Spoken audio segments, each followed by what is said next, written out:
हाय सामने स्वागत कर मिनी ब्लॉग को। आज आम गाड़ी टी रास्तार बाहर करदेबू। ए रास्ता साइड रे थुआ पूरा रास्ता अधिका कभर कर दउछ। ए गाड़ीर किछि नै यार अवस्था आउ नै। आउ एठी पूरा हमर गाँव रो अधा लोग लागि छन।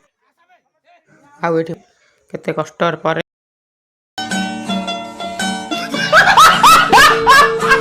आ एते कष्ट करके आमे सब भिडी पाइल नै। ये भाबुछ एकुटिया भिडी दबा बाहुबली आ कहां से आते हैं?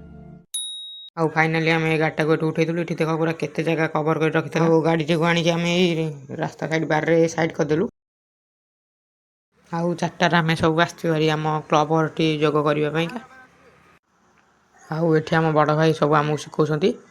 एठी कम पिला अछंती आउ पिला एबे सब आसीबे। एपटे समस्त जोग करछंती आउ एई दुईटा पिला खाली आउ एठी आम आस्तलु जोग करने को। आउ एठी को साप कमेंट रे टी जणेबे।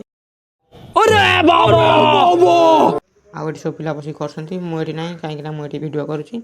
एठी हम बड़ भाई आमको शिखौछंती। और जोग सैला पर आमर एठी गोटे भाई आम गेम खेलुछंती चिनी गुड़ खेलीच कमेंट रे कुह। एठी हमर सब जोग प्राणायाम सरी गला। एबे मु जाउची घर को। आउ ए पिलाटा कोन कहूची टिके सुन। आसन आसन सरला एबे या करिया द्वारा आपनको पूरा गोड़ मुंड जाके अच्छा हमको सिखा रिया है।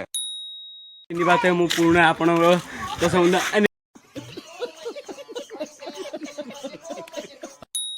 आउ संध्या होगलानी मुझे जाऊँगी घर बस पढ़ी। आउ मुझे बस पढ़ुची 10वीं श्रेणी छुआ बहुत मुंडे पूरा टेंशन। आउ 2 मास रहा एग्जाम जमी पढ़ा पड़ो सांग मान रही। हो देखा पुणी थे नेक्स्ट ब्लॉग रे।